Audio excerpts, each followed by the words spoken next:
Mysterious Lord Fellow. The stars twinkle, and everything is under the gaze of the stars, nowhere to hide.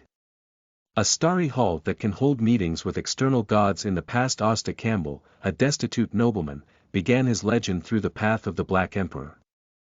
He is a symbol of chaos and order. He is the Lord of Order. He is the origin of all the rules of the starry sky. He is the one who returns the stars. Keywords of the novel. Mystery. The Return of Stars without pop-ups, mystery. The Return of Stars Complete Collection download TXT, mystery. The Return of Stars latest chapter reading. Chapter 1. The Walker, Hasta Campbell. You are listening at novelfull.audio.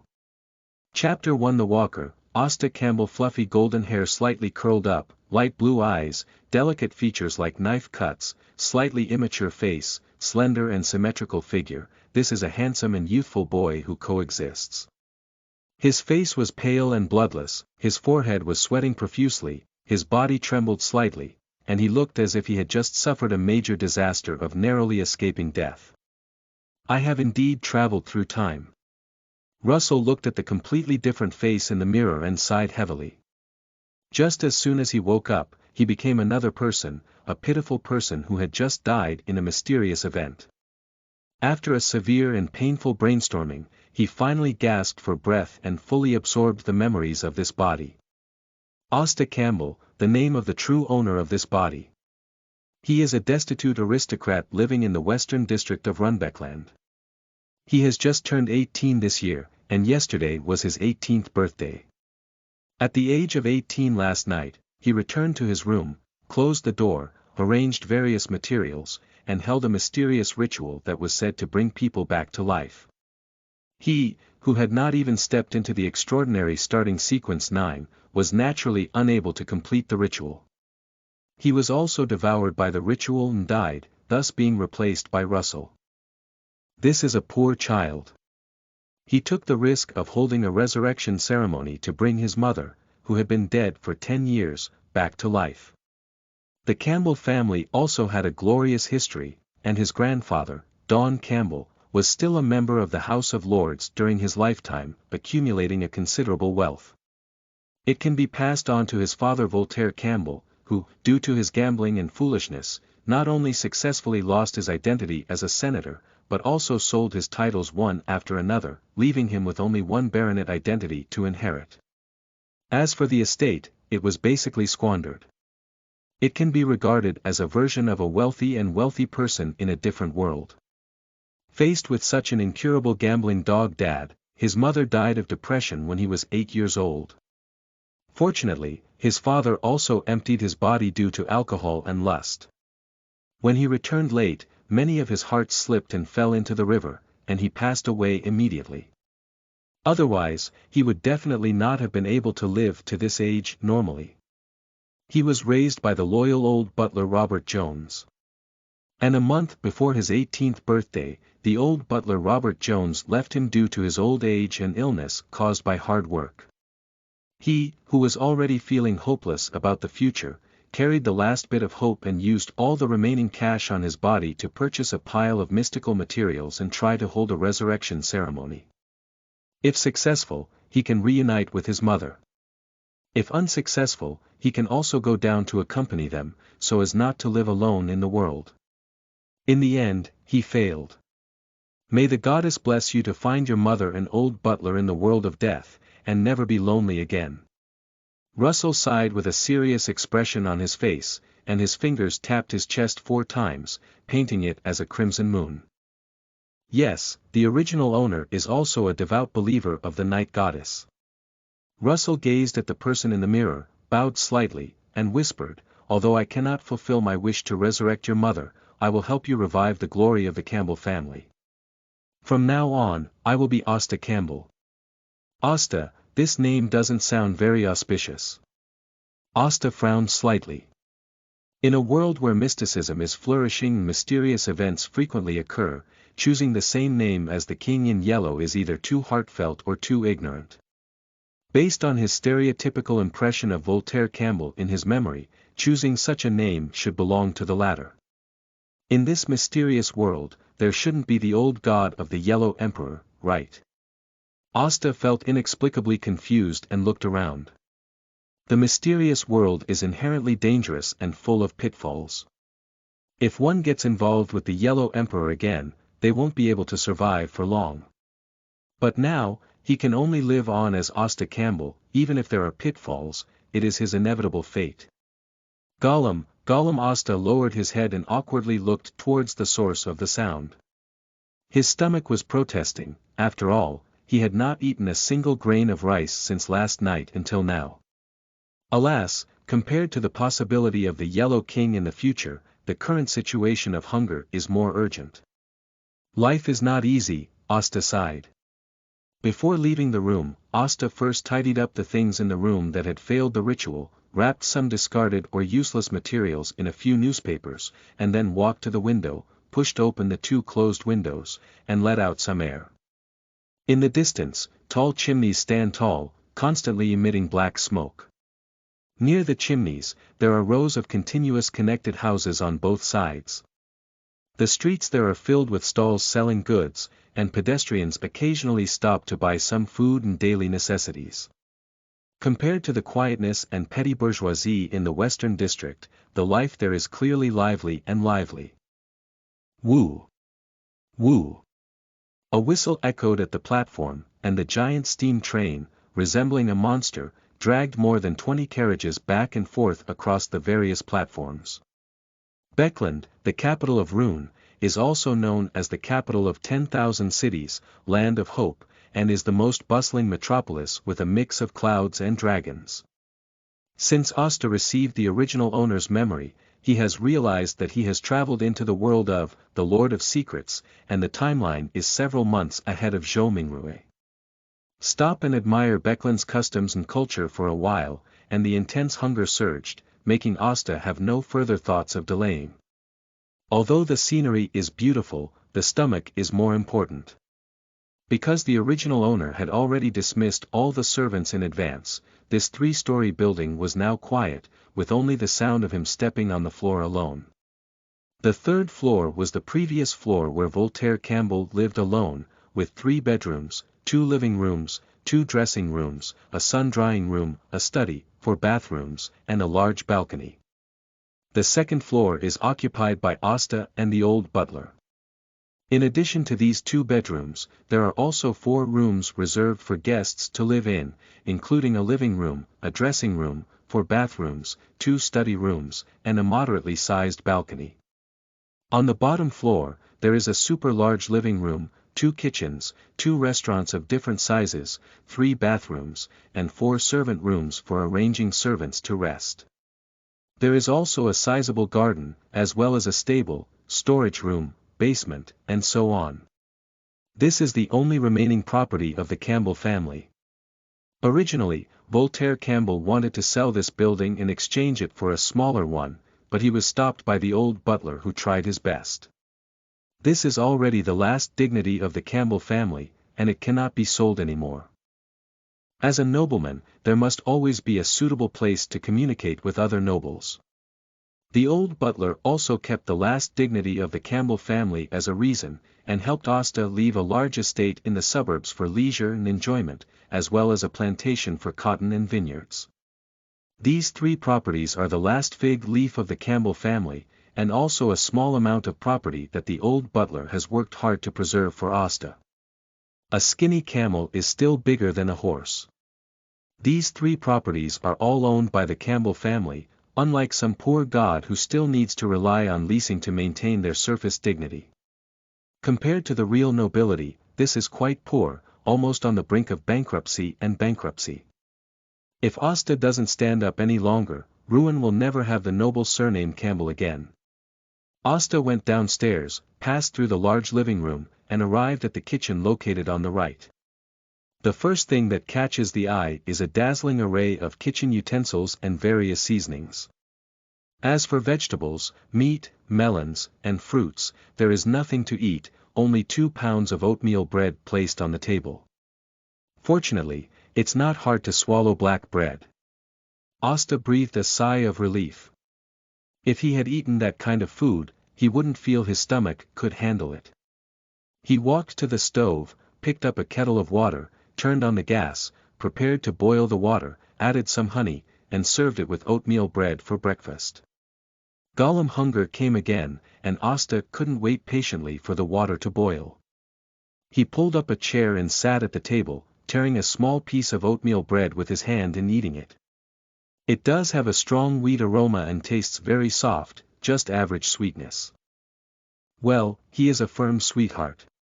He only eats sweet bean curd jelly served with sauce, insists on not touching salty bean curd jelly served with sauce, and also likes to eat a series of sweet snacks such as puffs, cakes, white rabbit milk candy, etc. But as the saying goes, when your stomach is hungry enough, everything you eat is delicious. Unconsciously, Asta had already eaten 1/3 of a pound of oatmeal bread, his mouth dry, and he choked uncontrollably.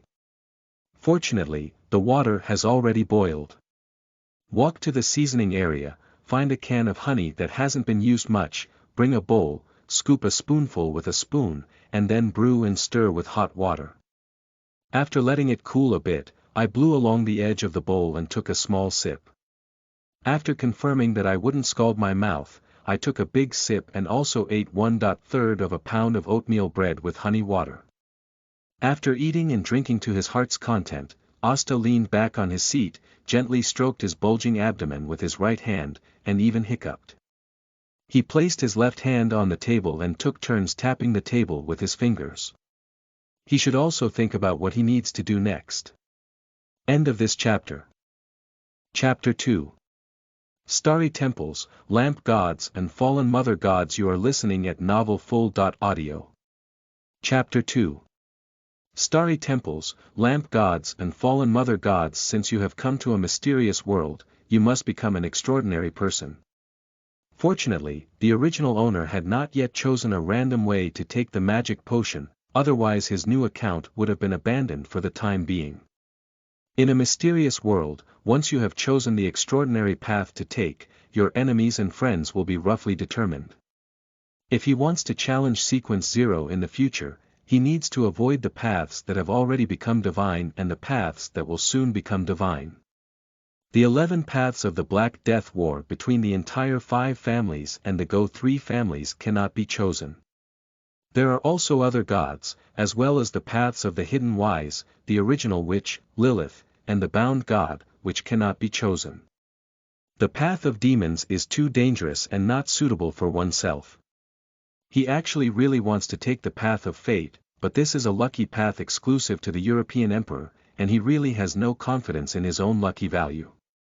If he had ever achieved a miracle or achieved a double gold feat, then he could still have some confidence in himself. It's better not to take the path of fate for non-chieftains who almost hit the bottom every time, otherwise they can easily become negative textbooks. Then there are only 3 extraordinary paths left: Trial, Black Emperor, and Hunter. If you really want to consider becoming a god, the Hunter path is the best choice. Because the ingredients for the 3-color hot pot have already been prepared, it is not impossible to achieve success in one step just by waiting for the best time. Unfortunately, its adjacent path already has a deity, coupled with the cunning of the Red Angel and the gaze of Adam and Ammon. There are too many variables and the danger factor is too high. The most suitable and safest extraordinary way is undoubtedly the way to judge and maintain order with the Black Emperor. These 2 paths are adjacent and there is currently no corresponding deity appearing, which is the most promising way to become a god. He is now in Beckland and holds a noble status as a baron, which is more suitable for these 2 paths than the average person. Should we choose the trial route or the Black Emperor route? Asta pondered carefully and ultimately chose to follow the path of the Black Emperor. Although he doesn't want to confront his fellow villagers, this is the most suitable path for him. Since he inherited this body, he must fulfill the last wish of the original owner to revive the glory of the Campbell family. Moreover, Beckland has a Black Emperor card that has not been taken away yet. As long as he obtains it, the Black Emperor's path will no longer be a secret to him, saving him a lot of effort. Another point is that in the future, some people in Beckland wanted to become gods through the Black Emperor pathway, but ultimately failed. If I were strong enough at that time, after the failure of the Black Emperor's ceremony to become a god, I might have taken huge benefits. Hasta thought of another possibility in his heart, smiled, and became even more determined to use the Black Emperor's path as his extraordinary starting point. Once you have chosen an extraordinary path, you need to start searching for the recipe for the sequence 9 lawyer. In their Campbell family's collection, there are only potion formulas from the Black Emperor's root of the 8th Barbarian and the 7th Briber, but there is no starting sequence 9, which is quite magical. Fortunately, it's only the starting sequence 9, and the price of the magic potion formula is not too expensive. You should be able to afford it. If you visit a few more mystical gatherings, you should be able to buy it. So now the biggest problem comes. He doesn't have a background in law, so he doesn't know anything about the field of law, but he's also naive. To play the role of a lawyer well, legal provisions that are so cumbersome that it is impossible to avoid them. It's really a headache. Hasta rubbed the corners of his eyebrows, and the lawyer should be the most difficult sequence 9 among the 22 starting paths. Ah, learn it, this is all fate. Hasta sighed and went to Beckland University in the afternoon to enroll in a lawyer training program. Fortunately, the original owner had some exposure to languages such as Hermes, Old Hermes, giants, and elves in order to hold the resurrection ceremony. Although he was not very proficient, he was not completely illiterate. Otherwise, he would have to learn too much. I'm afraid he didn't learn so much knowledge during the 3-year college entrance examination period. Having determined his next course of action, Hasta's mind relaxed and a wave of drowsiness surged into his heart. We need to go catch up on some sleep first. Hasta tidied up the things on the table and covered the remaining oatmeal bread with a blue floral cloth, which was the only food he had left today.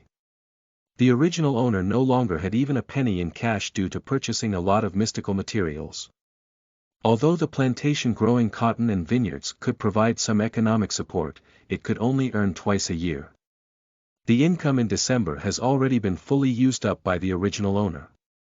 The next income will wait until the middle of the year, around June 20th, and there are still 4 months left until now. As for selling houses and land, if it weren't for when there was really no other way, he wouldn't have done it. As a person of Great China, house and land are imprinted in their genes and are wealth that brings immense peace of mind. We need to come up with a way to make money quickly. Hasta finally realized that the life of the poor god was not easy.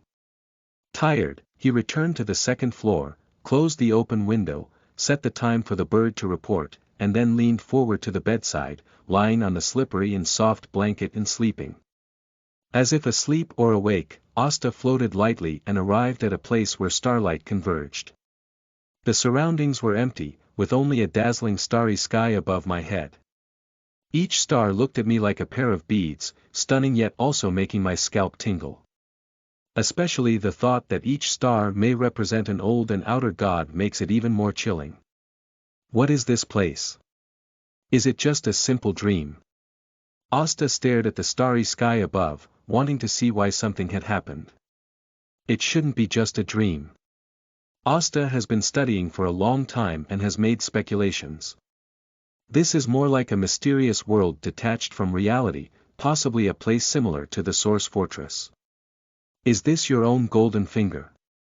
Hasta's heart was burning with passion, and his thought moved, wanting this space to present a transformation like a Source castle. At that moment, the stars shone brightly, and a towering, grand, sacred, and spectacular platinum hall slowly emerged under the reflection of the stars. Four huge, towering crystal pillars adorned with stars support a circular dome, with a central hollow that allows people to clearly see the stars above their heads. Directly below the dome, at the convergence of starlight, appeared a long table forged like black crystal, with deep darkness.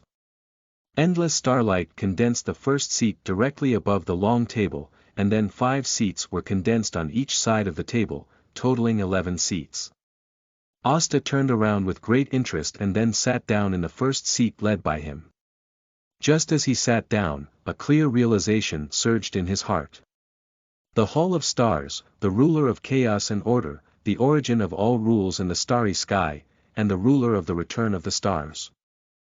Hasta frowned and pondered for a long time, still unable to understand the full meaning of these words. I just vaguely understand that this place is related to order and rules. Being here, with the added rules, he is the ruler of this starry palace. In other words, as long as he is in the palace of stars, he should be an invincible existence. Why are there only 11 seats?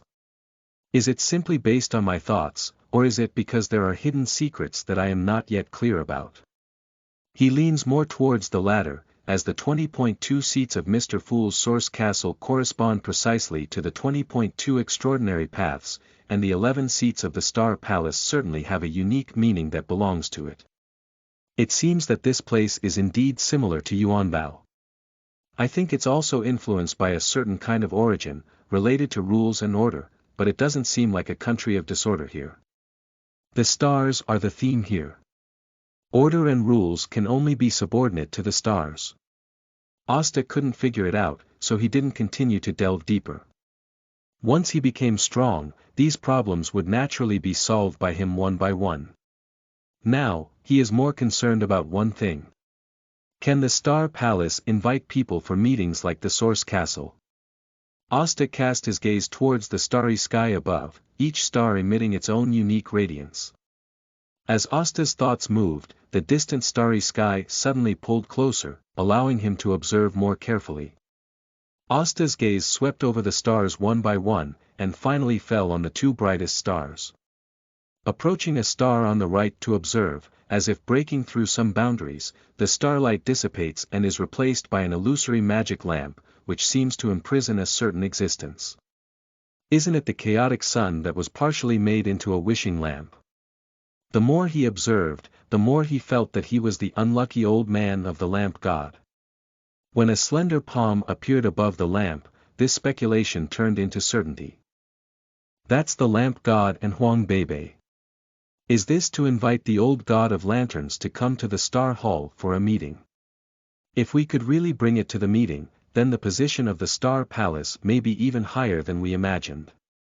Hasta naturally did not have the impulse to experiment, but gave up observation and turned to the equally bright star on the left. Just kidding, if we bring the old lamp god to a meeting, and the Star Palace cannot suppress him, wouldn't we just fall into the trap and deliver goods to our doorstep? The ability bestowed upon oneself by the Hall of Stars is likely a way to suppress any past meetings. After all, under the rules of the Hall of Stars, one is the ruler of this place. Don't worry, wait a little longer. As Hasta's gaze shifted, the starlight on the surface of the second star dissipated, and in front of him was an illusory star gate. Inside that gate, two clusters of light of different sizes were competing against each other, devouring and entwined. Is this Mr. Men and the fallen mother god? It should be. Hasta observed for a moment again and found that the light cluster transformed by Mr. Men was clearly at a disadvantage in the confrontation with the fallen mother god, and the light was gradually compressed and swallowed. Alas, the great gate of 10,000 gates is truly a pity. He really likes the role of Mr. Men, even though he is schemed by Amon and Adam and faces a chance to become a god. He still chooses to sacrifice himself to prevent the pollution of the fallen mother god from spreading. Unfortunately, I am powerless now. Unless he can ensure that the person brought to the meeting is a pure Mr. Men and not a fallen mother goddess, he will not take this risk. A star connects the lamp god, the chaotic child, and a star connects the fallen mother god, the outer god. It can be seen that the Star Palace is indeed a place for a group of old outer gods to hold meetings. At present, I am not even a serial 9, so it is better not to easily provoke them. Perhaps when I become an extraordinary figure in serial 9, there will be new changes in the Star Palace. Well, let's go offline and sleep first. End of this chapter. Chapter 3. Desperate Nobles, Pocket Watch Collectors. You are listening at novelfull.audio. Chapter 3. Desperate nobles, pocket watch collectors. The Sunia Sea, with its vast sea reflecting the emerald blue sky, is a massive ship slowly sailing towards a distant place where the sea and sky meet. If a pirate fleet passes through here, they will definitely choose to avoid it from a distance. Because this ship is the dawn of the mysterious queen. In the upper room, a uniquely shaped lamp with a dim yellow glow is constantly flashing. "You're not doing well today."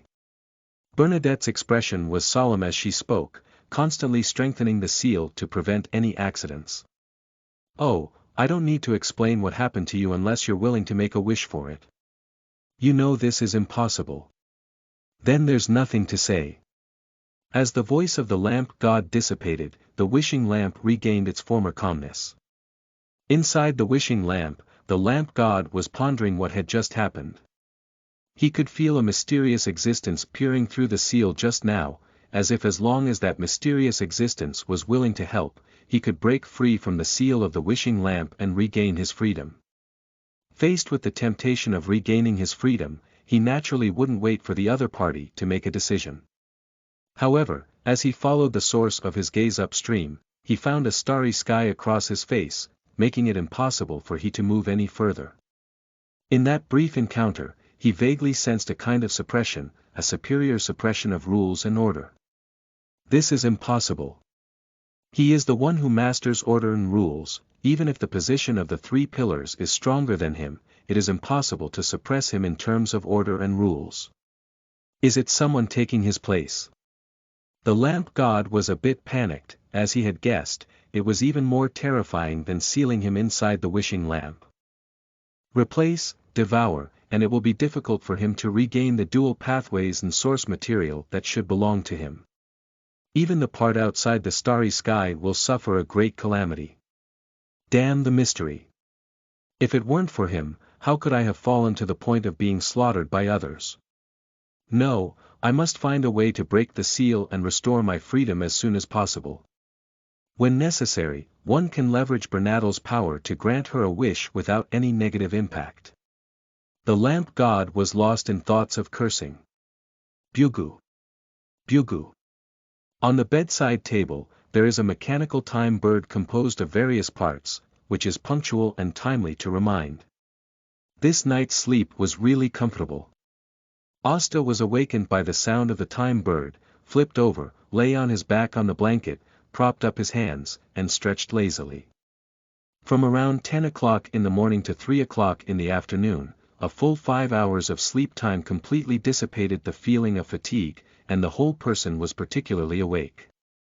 Thinking of the starry palace in his sleep, Asta's mouth slightly raised, and he finally had a trump card, which gave him more confidence to face this world full of danger. After lying in bed for another 10 minutes, Asta finally got up from the bedding, folded it up, went out, went to the mirror, smoothed out the wrinkles on his clothes, and tidied up his appearance. White shirt, black vest, black pants, slender figure with a straight back, looking very energetic. As a nobleman, even if you are already in a state of decline, you still need the necessary attire. Asta walked to the neighboring cloakroom, put on a dark coat, chose a high hat, tied a bow tie, and selected a silver-plated ebony cane from a dozen or so canes. The handle of the staff is made of pure silver and adorned with exquisite carved decorations, giving it a stable and elegant wooden color overall. Compared to the dazzling gold dot-plated cane and the noble gemstone cane, this cane is more in line with his aesthetic. Not ostentatious, but also containing low-key luxury, which is also a type that most Rwan nobles prefer. A pocket watch that can keep track of the passage of time is also a must-have for travel. Asta opened the drawer for storing the pocket watch, which contained various types of pocket watches, about 12 or 13 pieces. There are gold dot-plated, gemstone inlaid, and luxurious versions made of pure gold, most of which are mainly round and oval-shaped, supplemented by exquisite and atmospheric embroidery patterns. Every pocket watch here can be called a small piece of art. Asta was taken aback, then opened a drawer next to him, revealing a dazzling array of pocket watches. There are a total of 5 drawers containing pocket watches.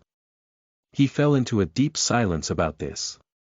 Okay, he admits that he had a big misunderstanding of the term destitute aristocrat before. No matter how destitute, all kinds of collections can still be worth a lot of money. The original owner seems to be a pocket watch collector. Even if he doesn't have money, he didn't choose to sell his collection. At the risk of being dazzled, Asta ultimately chose a relatively ordinary pocket watch, mainly made of silver with a gold wire edge and a matching silver chain on the watch chain. After everything was ready, Asta was a bit hesitant to go out. If he didn't have these collections at home, he wouldn't mind, but now, all the servants in the house have been dismissed and no one is at home. If a thief comes in and makes a small fuss, wouldn't he suffer heavy losses? Alas, harboring a guilty conscience, what kind of pain is this? At present, it is not a good time to hire butlers and servants. We can only hope that the door locks are strong enough and that the security in the vicinity is good enough. Lock the door, bring a string of keys. Asta walked out of the room and onto the street. The gloomy weather is very characteristic of Beckland. He currently has no money on him and can only choose to walk to Beckland University, while also taking the opportunity to familiarize himself with the nearby roads. There is still a considerable distance from the West End to Beckland University, and taking a carriage or steam train is a better choice. However, he was shy in his pocket and could only choose to walk forward. Some nobles living nearby on the road often catch curious glances. After all, the story of the original owner dismissing all the servants in the house has spread throughout the vicinity. But no one came forward to mock, just a hint of pity in their eyes. Voltaire Campbell's absurd deeds are not a secret in the aristocratic circle of Rouen, and many nobles use them as an example to educate their descendants and discipline themselves, fearing to become the next spendthrift. From this perspective, Voltaire Campbell made a certain contribution to the noble class of Rouen. Asta felt helpless in his heart, but his face remained calm and composed. When he met a familiar nobleman, he would take the initiative to greet him. After walking for almost 2 hours, I finally arrived at Beckland University. As a baron, Asta received a warm reception from the University of Beckland and quickly arranged corresponding study courses for him upon learning of his purpose. Lawyer training classes can be attended every day, and students can study until 9 p.m. at the latest. Asta's request for relatively free time has also been allowing him to arrange his own study time. It's equivalent to hiring a private tutor for oneself, and the learning cost will be higher. As for when to pay off the study expenses, Beckland University is not in a hurry. They firmly believe that a baron's financial resources are sufficient to afford this small study expense, even if his family is now in dire straits. This satisfies Asta very much. After resolving this matter, the sky has gradually darkened. Asta did not go home immediately, but turned to the home of a nobleman with a relatively good relationship. Viscount Greylint. Since the original owner began to pursue mystical knowledge, he has met Viscount Grimm, who is also pursuing mysticism. The two have had no less than 7 or 8 exchanges, and their relationship is quite good. Of course, it's only limited to being good. If it weren't for the fact that Greylint's line could reach Audrey, Hugh, Folth, and others, Asta would choose to find another close aristocratic friend. Upon seeing Asta visit, Greylint's eyes lit up slightly and he warmly embraced Asta. He is one of the few people who knows that Asta will hold a resurrection ceremony. If Asta doesn't come to find him, he will also find a reason to visit Asta's house in a few days. My friend, you look even more energetic than before. Well, it's all thanks to the blessings of ritual and the protection of the goddess. Asta didn't lie. If it weren't for that resurrection ceremony, he probably wouldn't have come to this world. Greylint's eyes became even fiercer as he pulled Asta into a private room. After they sat down, he asked about the detailed process of the resurrection ceremony. Asta did not conceal anything and directly told him that the resurrection ceremony had failed. He described the corresponding process in detail, but skipped the matter of replacing the original owner himself. After listening, Greylint sighed and said, "It would be great if we could truly witness the miracle of resurrection from death. No, that would definitely not be a good thing, Hasta murmured to himself. The existence that can truly achieve rebirth from the dead is very strong, and if ordinary people like Glint were to witness it directly, he would definitely go crazy and trigger death. Hasta smiled and said, pursuing this miracle is precisely the original intention of our search for mysticism. That's also right. The two exchanged pleasantries for a while before Hasta explained the purpose of his visit. Borrow money. He currently needs a disposable cash to purchase the lawyer's potion formula and the extraordinary materials needed. Before he finds a new way to make money, he also needs some money to cover his daily expenses. Regarding this, Greylint showed great generosity. Hasta originally wanted to borrow £1,000 as an emergency, but Greylint waved his hand and lent £2,000. The only requirement is that if Hasta has any new discoveries in mysticism, he must try to share them with him as much as possible. Hasta naturally had no reason to refuse this request. The two discussed some mystical knowledge again, and this time Hasta selectively revealed some simple mystical knowledge to him. This made Greylint listen with great interest, feeling that his generous borrowing behavior was a completely worthwhile investment. As the two of them chatted, the sky outside was already dark and gloomy. Grim, who was listening to the rising tide, naturally left Hasta behind and shared dinner together. This is much better than Hasta going home alone to nibble on oatmeal bread. After dinner, Greylint pulled Hasta and chatted for a while. Hasta thought for a moment and then turned the topic to the manuscript left by Emperor Russell the Great. End of this chapter. Chapter 4. Brave Bar, Potion Recipe. You are listening at novelfull.audio. Chapter 4. Brave Bar, Potion Recipe. Greylint whispered, I heard that as long as you can decipher the manuscript left by Emperor Russell the Great, you can gain powerful power. Indeed, Hasta gave a positive answer to this point. If one understands Chinese characters, Russell's manuscript can be described as priceless, but of course, some less serious content needs to be removed, such as the taste of a witch, which is really good. Greylint sighed, I have 2 or 3 of them here, but I have been unable to decipher the content. Hasta smiled and said, I am an admirer of Emperor Russell and have a heart to collect his manuscripts left behind in the world. If you are willing to sell them, I am willing to purchase them for £100 each. Don't be so troublesome, Greylint smiled and waved his hand. I have sent you all the manuscripts here. If you can decipher the content inside, I hope you can tell me. Definitely. Hasta smiled and agreed, this is a steady profit and no loss deal. Before leaving, Hasta asked Greylint to help him pay attention to the manuscript of Emperor Russell the Great. On the one hand, he is truly interested in these diaries, and on the other hand, he plans to hoard a pile and sell it to the exceptionally wealthy Miss Justice. Well, it will be sold at a price of £500 per sheet. I believe Miss Justice will be very generous in taking out this small sum of money. Carrying a huge sum of £2,000, Hasta naturally did not choose to walk back on his own. Instead, he hired a carriage and went to Beckland Bank, the largest bank in Beckland, to deposit £1,000 before returning to his home. The door remained tightly closed and the lock was intact as before. Hasta's worries dissipated for the most part and he went up to the second floor to check the drawer of his pocket watch collection. There was not a single item missing. It seems that the level of public security in this western district is quite good. Hasta smiled and went to the study on the left, placing 3 introductory books on the law that he had taken from Beckland University today on his desk. After watching for a long time, Hasta sighed. The books had already been brought back, so he could only be liver-tied. Wednesday, February 28, 1349. Hasta got up from bed and yawned. It was already around 10 p.m. when he returned home last night, and he endured the drowsiness.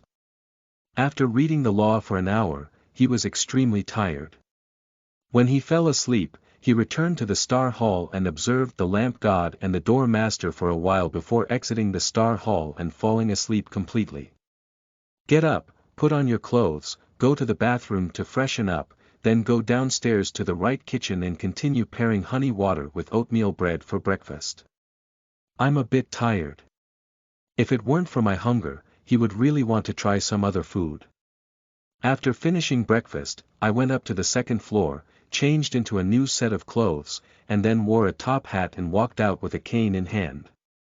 Today he is going to visit some friends of the original owner, mainly to declare peace and avoid worrying them, so as to attract the attention of the church and purchase some favorite ingredients.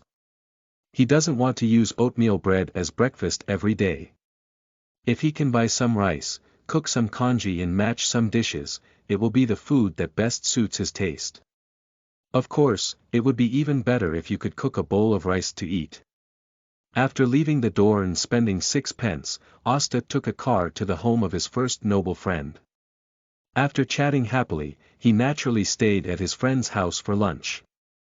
After lunch, Hasta first went to St. Samuel's Church in the North District, which is the headquarters of the Night Goddess Church in the Beckland Diocese. If Hasta were to choose a true God faith, he would definitely not hesitate to fall into the embrace of the Night Goddess. After staying in the church for half an hour, Hasta turned to the busiest Hilton district in Beckland. This is the economic, commercial, and financial center of the Kingdom of Rune, with the Beckland Stock Exchange, Clearing House, Futures Center, headquarters of 7 major banks, various trust funds, various railway companies, and various bulk commodity trading companies. Hasta strolled around with great interest, and it was already around 3 p.m. He went to another friend's house nearby and enjoyed afternoon tea amidst a lively conversation. As night approached, Hasta had already appeared at the home of his third friend, unable to refuse his warm hospitality and had to stay there to share dinner. After visiting for a while, Hasta took a walk on the street to eat and was very satisfied with his busy schedule today. Returning to the West End, he spent 12 sols buying a lot of beef, steak, pork chops, vegetables, 2 oatmeal breads, and a tasoak fish suitable for baking, but unfortunately did not buy enough rice to cook. Carrying the ingredients home, Hasta went upstairs to take a shower, changed into a simpler casual outfit, locked the doors and windows of the building, and rode in a carriage to the Brave Bar. Although the original owner had been in Beckland for many years, he did not attend many extraordinary gatherings, and there were no fixed extraordinary gatherings.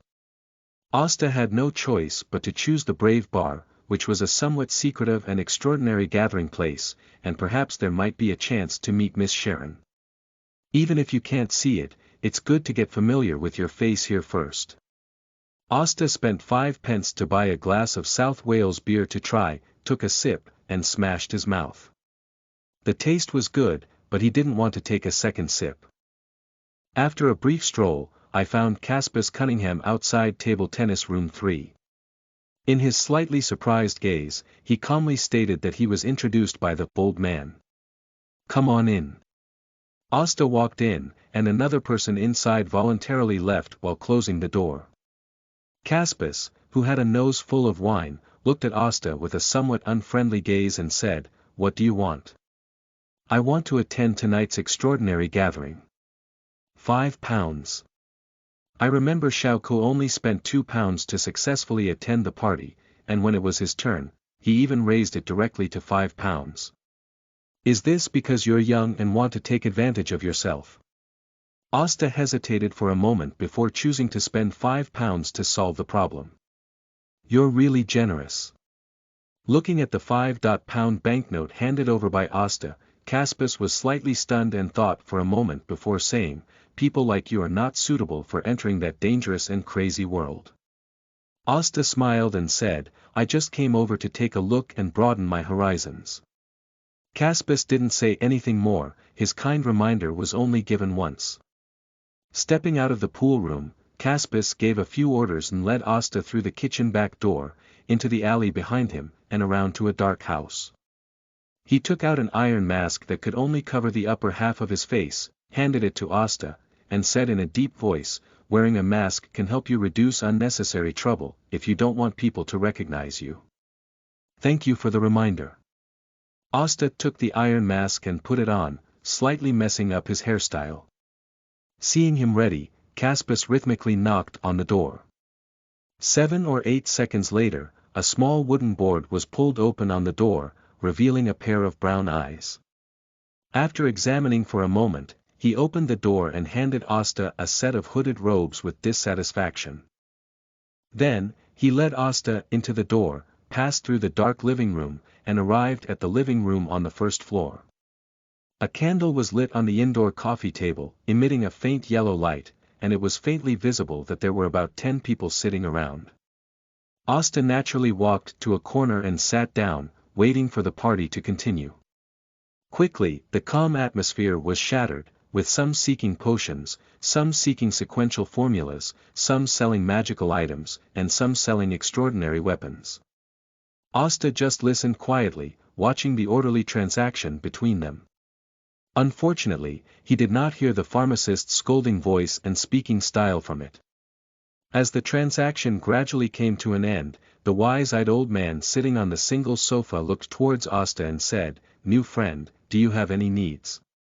"I want the potion formula from lawyer number 9, paid in gold pounds, and the price can be negotiated," Asta said of his intention. When he heard a female extraordinary selling weapons, he knew he could buy a lawyer's potion recipe from her tonight. "I can sell it to you, but I want 300 pounds. Sue felt that her asking price was a bit expensive, so she added, "I'm not that short of money at the moment." "Sure. Asta should make this deal, he doesn't care about this small premium.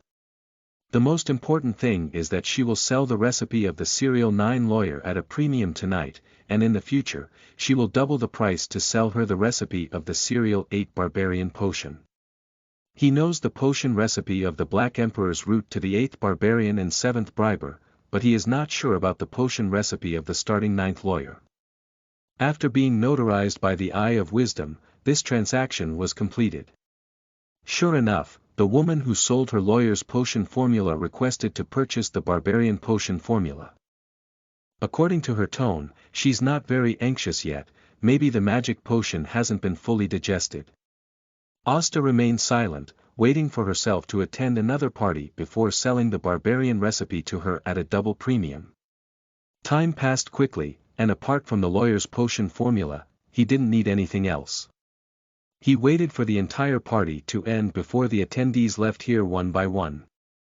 When leaving, Asta returned the hooded robe to the gatekeeper and, based on his impression of arrival, returned to the Brave Bar. Caspaz was surprised to see Asta come back and said, "It's really nice to be able to come back alive. As long as one can restrain their desires, they will not die easily." Asta smiled and replied, spending 5 pence to treat Caspaz to a glass of South Wales beer. It was getting late, and he didn't continue to linger at the Brave Bar. He went out and waited for a carriage before returning home. Suppressing desires may sound simple, but how many people can fully adhere to it? Caspaz heard the voice behind him and curiously said, "Are you interested in that young man?" Marriage behind him said, "Desire is called desire because it is difficult for the human heart to be satisfied." Caspaz chuckled and said, "I only have the desire to earn £1 now. Only by earning more money can I retire and retire early." End of this chapter. Chapter 5. Sequence 9 Lawyers. You are listening at novelfull.audio. Chapter 5 Sequence 9 Lawyers. Returning home, Asta took out the paper that recorded the lawyer's potion recipe and remembered the extraordinary and auxiliary materials needed. Extraordinary material. A jade lily plant, 5 drops of black striped snake blood. Auxiliary materials. Crush 10 mg of pear tree bark, 1 sweet elephant grass plant, 10 drops of rose dew, and 100 ml of beer, preferably South Wales beer. The method of taking it is also very simple, which is to mix and stir all the ingredients, and then drink it in one gulp. These materials are quite common and easy to collect. The most difficult one is the black striped snake blood, which can be purchased on the black market selling extraordinary materials. The extraordinary materials for the resurrection ceremony that the original owner purchased last time were purchased in that black market. It's really exciting to become an extraordinary person tomorrow. To celebrate a little bit, Asta went downstairs to the kitchen and made a fragrant fried steak, sprinkled with enough seasoning, which was very tender and tempting. After enjoying the night snack, he walked heavily to the study and continued to study introductory books on the law. The next morning, Asta finished washing up and quickly had breakfast before locking the doors and windows and leaving. It was not until 3 o'clock in the afternoon that he bought all the necessary materials. Returning home, he chose to concoct a potion in the kitchen. First, pour various ingredients into the pot, stir thoroughly with chopsticks, and then pour into a bowl. Take a light sniff. The taste is not very pleasant. Fortunately, the aroma of South Wales beer obscures most of the flavors of other ingredients. Asta closed his eyes and drank the potion in one breath. The entrance is very cold, and it doesn't stay in the mouth for long. It quickly flows into the stomach through the throat.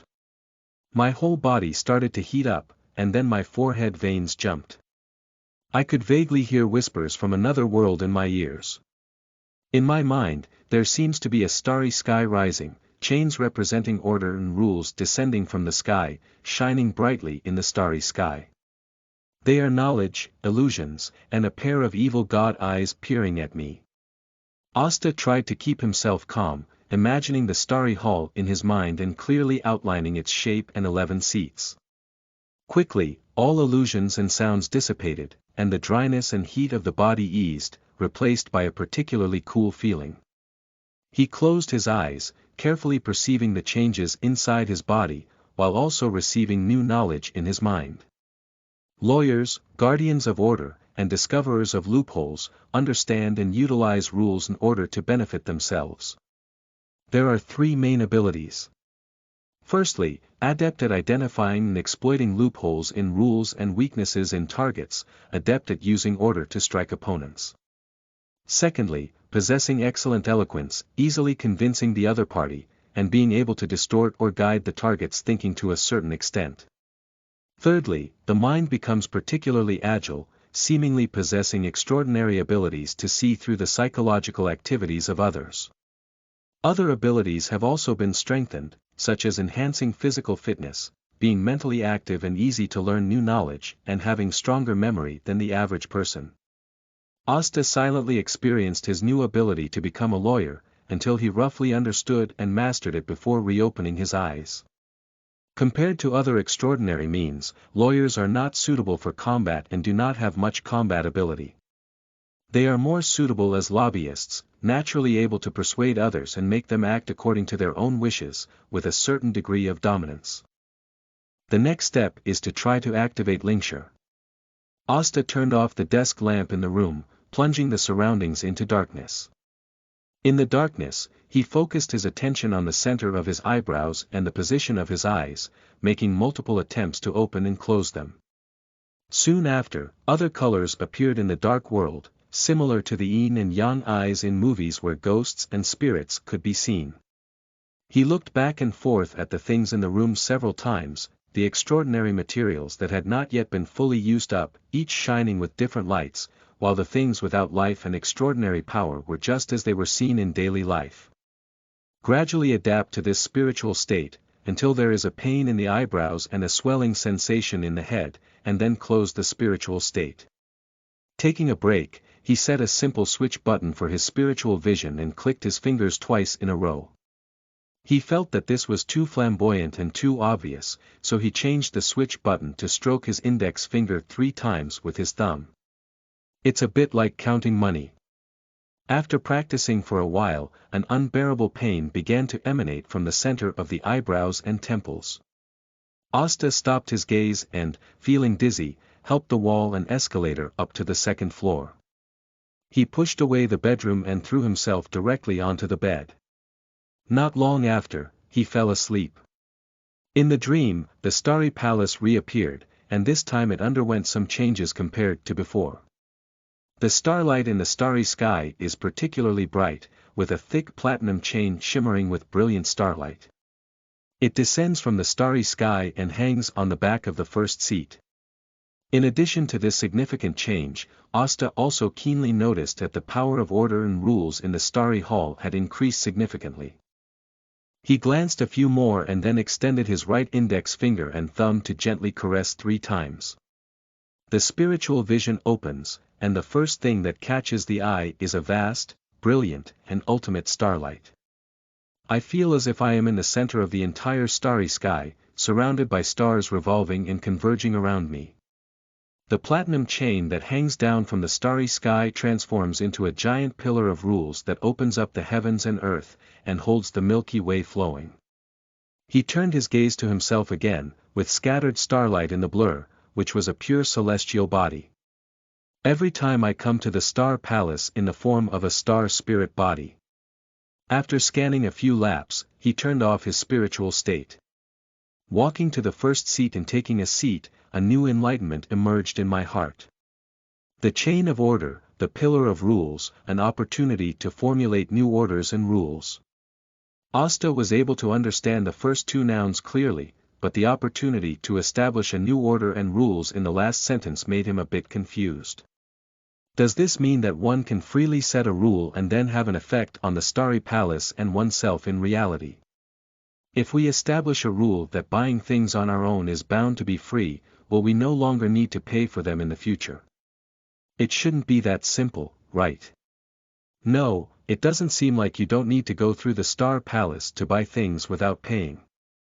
In reality, one can do this at any time, as long as they are not afraid of being caught and beaten by vendors, or being invited to the station to drink tea. This is a bit like the ability of a wishing lamp. It can help you fulfill your wish, but the way it is done may not necessarily be what you want to see.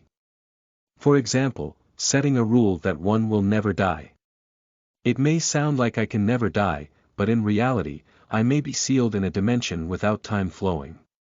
In a space where time is completely stagnant, one may not die, but they may also be imprisoned forever and unable to regain their freedom. What's the use of immortality like this? For example, setting a rule that one is bound to become a god. Is it necessary to write down the specific time of becoming a god? Even if there is a specific time, one can truly become a god, whether it is a true god or an evil god. There are too many possibilities and uncertainties in this. And does this approximate usage of wishes conform to the meaning of order and rules? Order, among which rank focuses on being organized and not chaotic, while order focuses on having order and not being reversed. It refers to a state where there is a certain degree of consistency between natural and social processes, and it is stable and sustainable. Rules, whose meaning is similar to laws, are a set of rules and regulations that require everyone to abide by together. These two are similar but not equivalent. If he really wants to explain, he also finds it difficult to fully explain. After all, he has just stepped into the door of extraordinary paths, and his understanding of both is limited. We can only use a simple example to make a slight distinction, such as running a red light and crossing the road. When the red light stops and the green light goes, most people will consciously abide by it together, and then cross the road together when the green light is on. This is a form of order that does not require coercion or drive from others, but rather is a form of self-awareness. But when it comes to crossing the road, there are always people who are unwilling to follow this order. They insist on crossing the road when the red light is on, and then they are hit by a car, resulting in a traffic accident. In the event of a traffic accident, it is natural to analyze the cause of the accident, determine who bears the responsibility, and finally make a judgment based on the primary and secondary responsibilities or the situation where one person is fully responsible. In this process, traffic police and judges make judgments based on the law, which is a type of rule. It can be said that rules are more mandatory, and everyone must abide by them. Whether you are willing to accept them or not, the rules will not be transferred by you alone. Of course, we will only discuss the most ideal scenario here. In real reality, there are naturally many exceptions. Any order must have shadows, and every rule must have loopholes. Hasta thought of the meaning symbolized by the lawyer again, that no matter what kind of order and rules, there must be shadows and loopholes. No matter what rule he sets in the end, it is impossible to achieve perfection. In the face of this situation, we can only try our best to avoid and reduce the occurrence of significant shadows and loopholes through appropriate language. It's really difficult to decide. Hasta put away all the distractions in his heart and didn't have any good ideas for a while. Anyway, there was still some time before he could be promoted to the rank of Series 8 Barbarian, and he could slowly contemplate this matter. Putting this matter under temporary pressure, Hasta's gaze turned to the chain representing order and rules. He should be able to drive it now, right? His mind twitched, and the chain of order that hung on the back of the seat floated along with his thoughts, then flew left and right, sometimes coiled into a circle, sometimes forming a fishing rod. He referred to this chain representing order and rules as the chain of order. After practicing like an arm, Hasta turned his gaze to the star representing the lamp god. It's time to find an experimental subject for the chain of order. End of this chapter. Chapter 6. Chain of Order, Weak Lamp God. You are listening at novelfull.audio. Chapter 6 Chain of Order, Weak Lamp God. Compared to the stars where Mr. Men and the fallen Mother God are located, the lamp god sealed in the wishing lamp is clearly a better target for bullying. If this chain of order cannot even be controlled by the lamp god, let alone solving the complex situation between the fallen Mother God and the gate master. Looking closer, the starlight dispersed, revealing once again the phantom of the wishing lamp. After watching for a while, Hasta drove the chain of order to fly directly in front of the stars, and then the chain of order spiraled and bent, suddenly drawing towards the phantom of the wishing lamp. I saw the convergence of starlight, and the chain of order seemed to pierce through a barrier. The chain head in front carried endless starlight, fiercely hitting the body of the wishing lamp, pulling it straight out. It really works. Hasta was overjoyed and just thought about giving the lamp god a few more draws to see the effect. His mind felt a burst of emptiness, obscurity, and pain that was about to crack. The star's spirit body, which represented his own state, also dimmed for the most part, making it impossible for him to drive the chain of order out a second time. Hasta let out a sigh of regret and had to retract the chain of order while observing the changes in the star where the lamp god was located. After a moment of silence, he found that the lamp god was unable to follow the internet cable to attack him and could only remain in place, powerless and furious. This made him squint his eyes and chuckle. Although he can only smoke for a while now, he can enter the Hall of Stars every night and smoke for a long time, which is also quite impressive. After observing for a long time and confirming that the lamp god was really unable to come along the internet cable, Hasta finally put down the chain of order and went offline to sleep with a happy mood. The red moon is in the sky, and each star emits a faint light, reflecting the beauty of the crimson moon on the endless sea surface. On the dawn, Bernadette, who was resting with her eyes closed, was disturbed by the strange sight of the wishing lamp. The wishing lamp, which had been sealed for a long time, suddenly collided with the cabin, hit the bulkhead, fell to the ground, and rolled twice. Then, a furious roar came from inside the wishing lamp. Damn it! It's really bullying. The lamp god is full of anger, and his eyes, forged like topaz, are full of evil spirit. Hee hee. Bernadette got up and walked over, kicking the wishing lamp a few more times on the ground before waving it in. Have you had enough trouble? Bernadette glanced lightly at the wishing lamp. In the past 2 days, this lamp god has been restless at all. The night before yesterday and the night before, he suddenly appeared from inside the wishing lamp and then silently returned to it, feeling stuffy. Tonight, he was so angry that he roared and yelled again. Judging from his demeanor, it seemed like he had been insulted. Do I want to make a scene? The lamp god is really angry, and being sealed inside the wishing lamp itself is a very unfortunate thing. But these days, his situation has become even more difficult.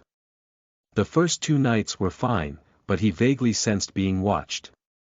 The gaze from the starry sky looked like a joke, although it made him angry, it was not unacceptable.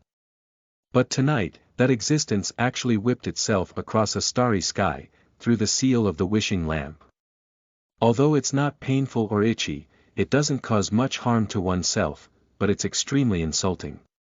He is the son of chaos. Even in the old days of the starry sky, he is a powerful existence. Although it is indeed down and out now, not everyone can step on it. This is not just whipping oneself, it's clearly hitting oneself in the face. What's even more infuriating is that he originally wanted to trace the source along the whip, but he was still blocked by the starry sky, unable to cross half an inch, and could only stay in place powerless and furious. The seal of the wishing lamp did not weaken due to that whip, causing it to be whipped for nothing. After his anger, he gradually regained his sanity and fell into contemplation. Which existence is making oneself happy?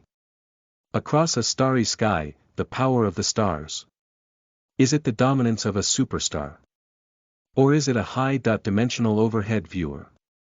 Only these two guys should have this ability, but there's something wrong with it.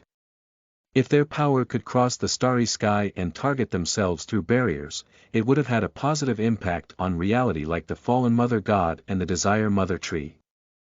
I have never heard of their faith on this continent. Moreover, they do not possess the power of order and rules. If it weren't for them, who would it be? The lamp god carefully recalled the specific process that occurred during these 3 nights.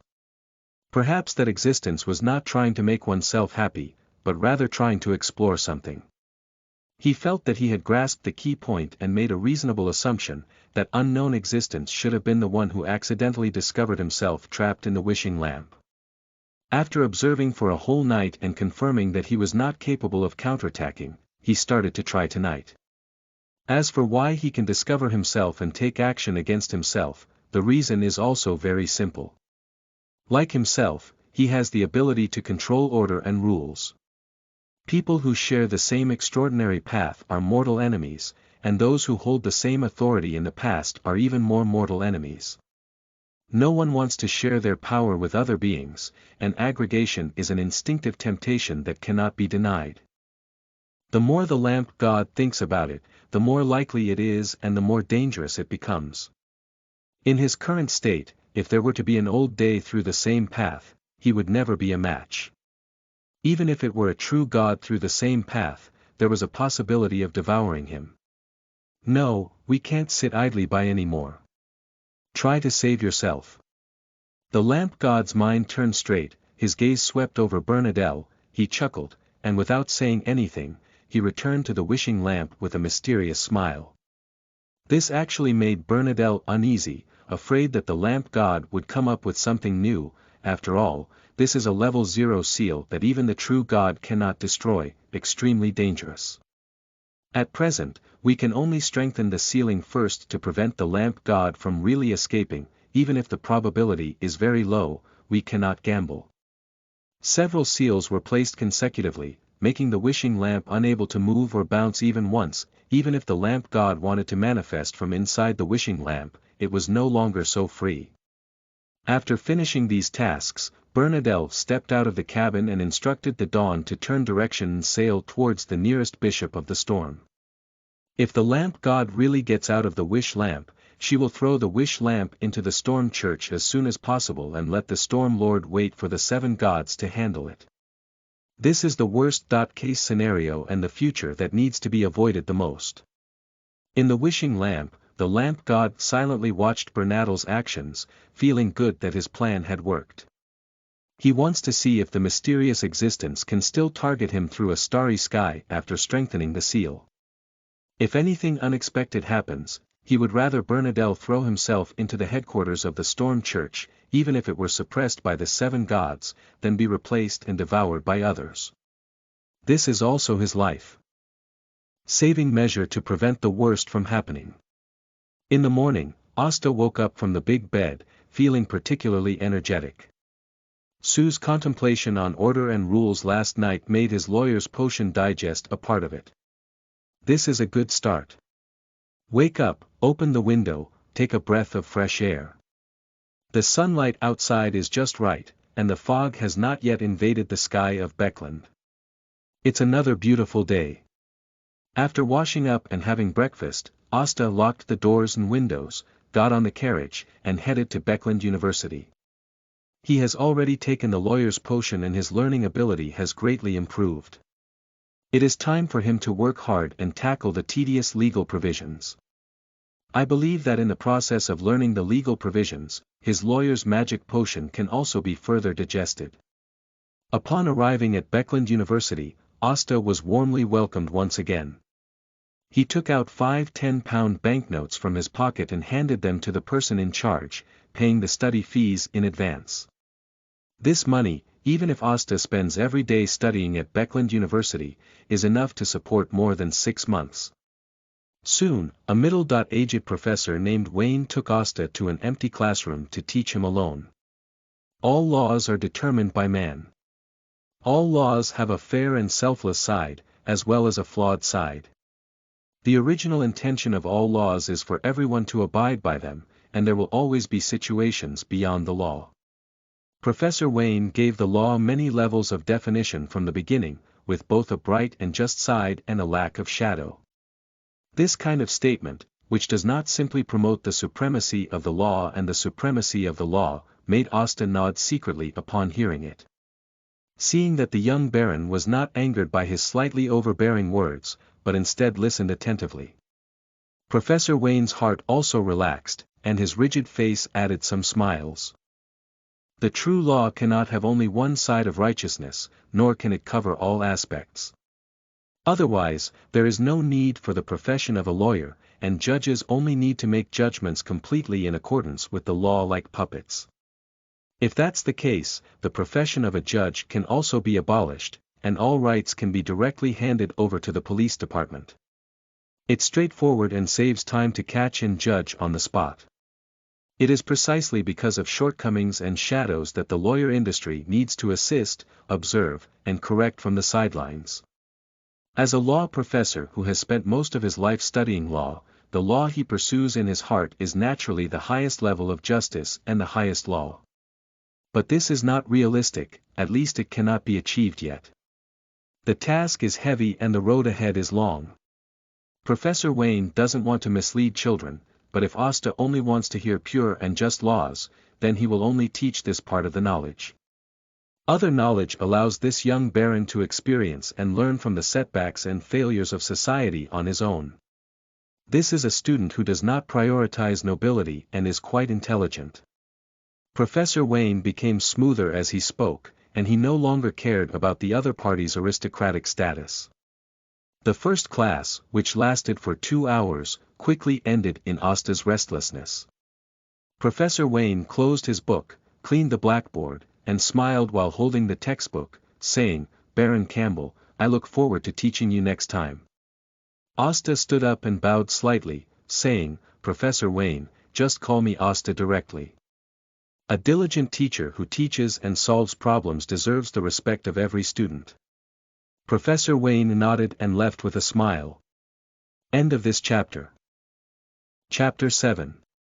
The Era of the Integration of Barbary and Civilization. You are listening at novelfull.audio. Chapter 7.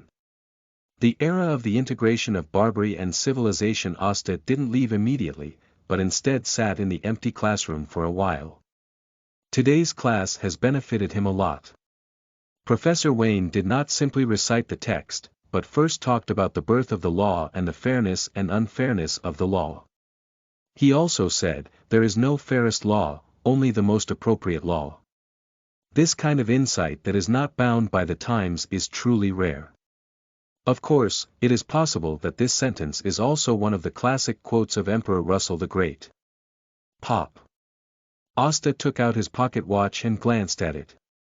It was already past 12 o'clock and it was time to prepare for lunch. I happened to taste the campus restaurant of Beckland University. After listening to the class, Hasta went to the restaurant for a meal, which gave him a feeling of dreaming back to his college days. Put away the pocket watch, get up and walk out of the classroom, spend more than 10 minutes passing through teaching buildings and teacher dormitories, and arrive at the student's favorite restaurant. Hasta walked in and glanced at the prices, which were basically much cheaper than the food outside. Sure enough, no matter where in the world, students are a beloved group. For only 10 pence, Asta had a sumptuous lunch with fish, steak, and vegetables. The only regret is that there is no rice here either. After lunch, Asta took a stroll around Beckland University, which was also a preliminary experience of the university scenery of this era. After leaving the gates of Beckland University, Asta spent 6 pence and hitchhiked to the court where Beckland tried the prisoners. There is nothing more suitable to spend the afternoon than watching the trial and conviction process. As a baron, entering the court to observe the verdict naturally does not require any additional fees to be paid. Asta is very satisfied with this. There are many people who share the same thoughts as Asta, mostly elderly nobles, especially noblewomen who spend their days leisurely except for drinking afternoon tea and gathering. This is also easy to understand. A person who worries about 3 meals a day will not spend their time on such boring things that are of no value to them. Asta's arrival brightened the eyes of many noblewomen, who cast their glances at him. Some bold noblewomen had already started discussing privately. Fluffy and dazzling blonde hair, a tall and robust figure, handsome facial features, a gentle and polite smile, paired with a newly grown, slightly green face. This young and handsome boy is not only liked by little girls, but also by them. Faced with increasingly undisguised glances, Asta struggled to maintain a decent smile, chose to sit in the last corner of the row, then turned slightly and stared at the simple lines on the wall, trying to avoid those scorching gazes. After sitting for 10 minutes, a smell of mixed rose essence came and kept approaching. Asta's mouth twitched slightly, trying to ignore the noble lady who dared to sit beside her. The noblewoman stared at Asta for a while and saw that she had no intention of talking to her. She asked, "Good afternoon, sir, may I ask what time it is now? I'm afraid I might miss the tea party with Countess Mori at 3 p.m. this afternoon." When she spoke, she still showed an apologetic and appropriate smile. "Of course you can." Asta took out his pocket watch and glanced at it, saying, "Dear madam, the current time is 1:40 p.m. Really?" The noblewoman tilted her upper body slightly in the direction of Asta, deliberately touching Asta's shoulder. She slowly glanced at the hour hand of Asta's silver pocket watch, carefully read it 2 or 3 times, and then slowly returned to her upright position. Asta's clenched fist quietly loosened slightly. He naturally understood that the noblewoman was ill-intentioned, but as a Rune noblewoman, he couldn't make too impolite a move. Moreover, this lady also knows how to start a conversation by asking for the time first, rather than boldly making obscene remarks or directly using manual gestures. This is considered a polite behavior, and he naturally cannot refuse this reasonable request.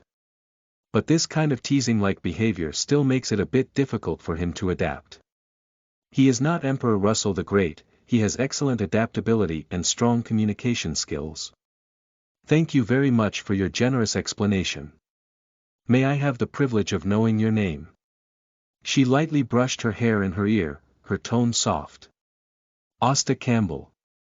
"Oh my goodness, are you the only son of Voltaire Campbell?" The exclamation of surprise made Asta's face slightly stiff and he nodded. Seeing that the likable young man beside her was the Baron from a destitute family, the noble lady's smile became more prominent and her gaze became even more intense. "I have a deep impression of your father, and if there is any inconvenience in your life, I am willing to provide some insignificant help." The noblewoman spoke and reported her name and origin, Gemini, a countess. Regarding this, Asta only said a few words of refusal, while keeping his eyes fixed on the judge who had just appeared, pretending to refuse to continue the conversation. Seeing Asta's guarded appearance towards herself, Lady Gemini covered her mouth and smiled lightly, her gaze even hotter. Compared to those bed playmates who can be summoned at any time, teasing this newly open teenager is more in line with her interests. Witnessing and guiding a teenager from youth to maturity, how interesting it should be. Having already known Asta's background, she was not in such a hurry. This is a court for judging criminals, and in a sense, it is also a very sacred place.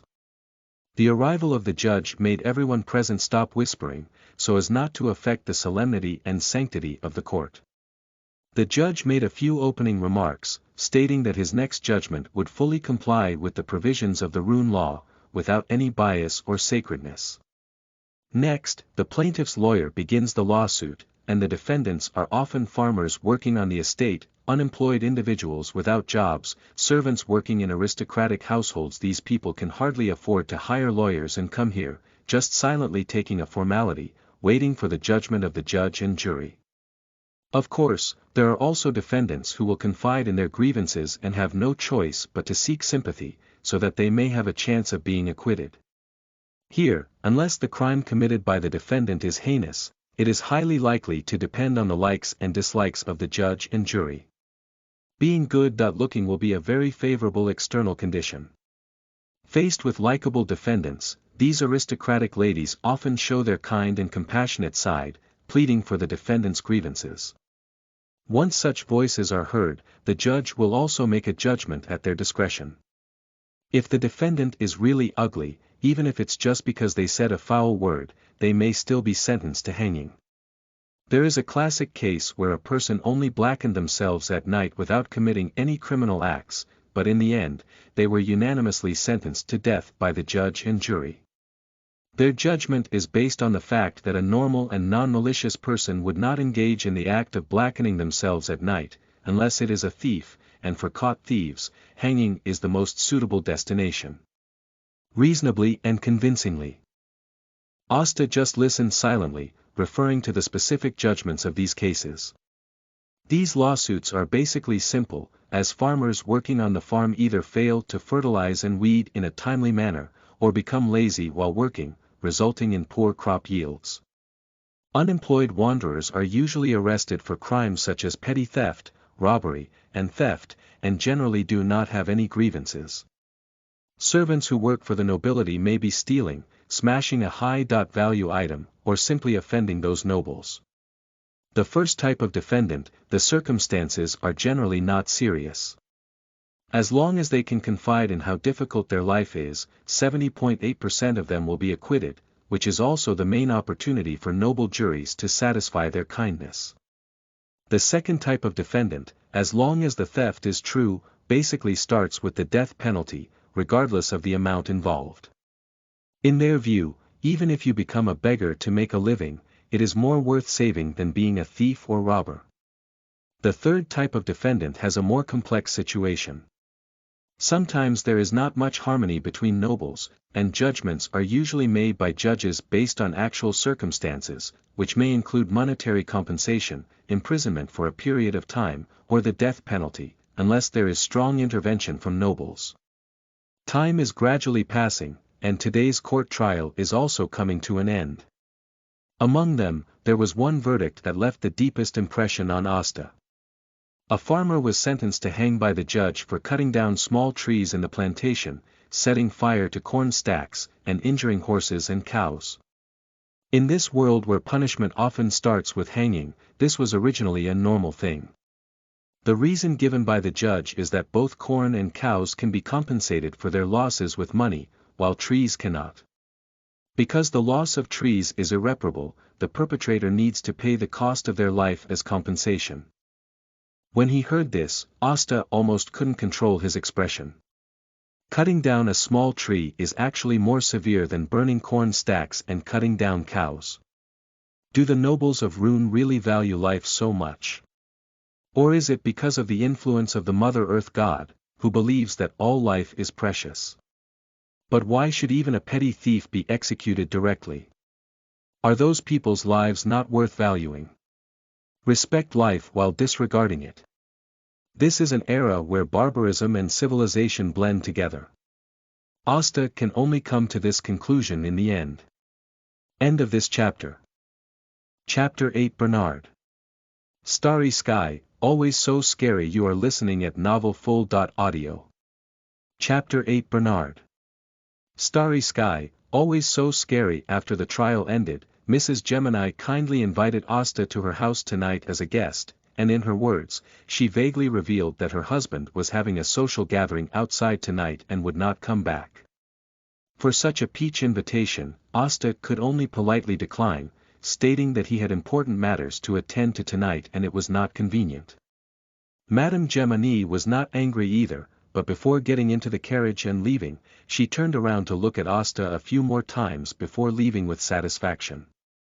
Clack. Asta took out his pocket watch, which was already past 3 p.m. at 4:13 p.m. Oh, women are all scammers, boys should also protect themselves outside.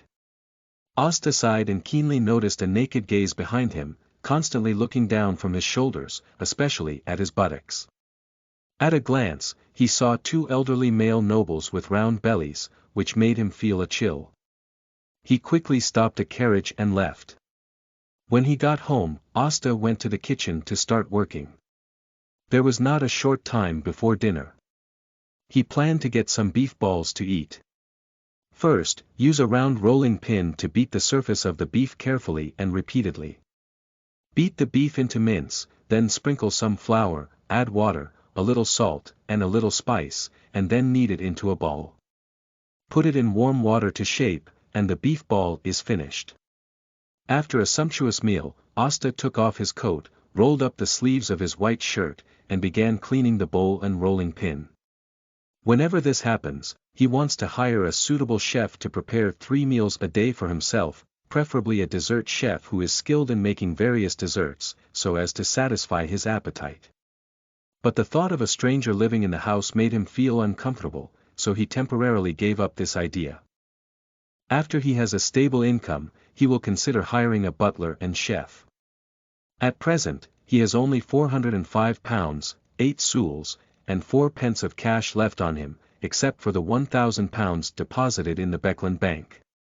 Just the lawyer's potion formula and potion materials cost him around 530 gold pounds, and he spent another 50 gold pounds on studying law.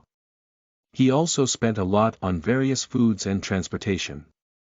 He also needs to prepare a sum of money to purchase the extraordinary materials of the serial 8 barbarians, and leave £500 as emergency funds. There is not much money truly available for expenses anymore.